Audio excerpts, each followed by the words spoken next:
আসসালামু আলাইকুম রহমতুল্লাহি ওয়া বারাকাতুহু। যে যেখান থেকে দেখছেন সবাইকে আন্তরিক মোবারকবাদ জানাচ্ছি। আমাদের মা বোনদের একটি বিষয় লক্ষ্য করা প্রয়োজন, সেটি হচ্ছে মেহেদি ব্যবহার ক্ষেত্রে। বর্তমানে আধুনিক বিশ্বে মেহেদি অনেক ধরনের হয়ে গেছে।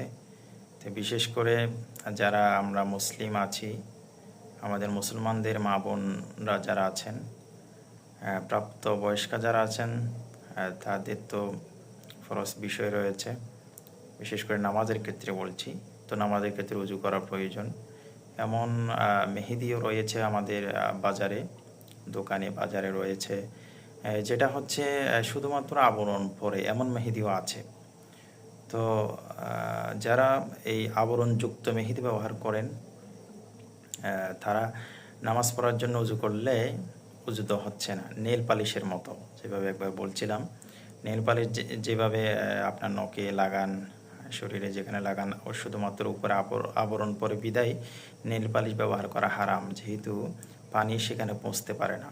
উপরে শরীরে যেখানে নখ বলেন আর চামড়ার মধ্যে বলেন, যেখানে লাগান সেখানে যদি আবরণ পড়ে যায়, পানি ওই জায়গায় পৌঁছতে পারে না। অথচ ওই জায়গাটা পানি পৌঁছানো ফরজ, পানি দ্বারা ধৌত করা ফরজ। তো ফরজ যেহেতু আদায় হয় না ওযুর মধ্যে, সেহেতু আপনার নামাজই হবে না।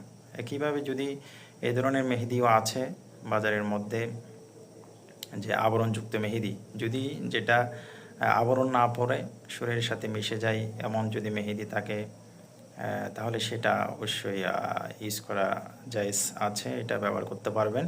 কিন্তু যেটি ওই নেল পালিশের মতো শুধুমাত্র উপরে আবরণ পড়বে, আপনি যদি একটু খোঁচা দেন এটা উঠে যায়, অথবা একদিন দুই দিন পর এটা উঠে যায়।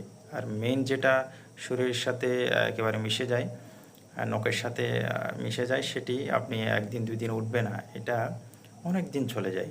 এই ধরনের মেহেদি ঠিক আছে, যেটা মিশে যায় সেটা। আর যেটা শুধুমাত্র আবরণ পরে নেল পালিশের মতো, কীভাবে নেল পালিশ ব্যবহার করে যেভাবে হারাম হচ্ছে, এই এই আবরণযুক্ত মেহেদিও একইভাবে হারাম, যেহেতু আবরণ পরে বিদায় সেখানে পানি যাচ্ছে না, পানি ধৌত করা হচ্ছে না, উপরে আবরণ পরে, সেজন্য উজুই হচ্ছে না, নামাজেই হবে না।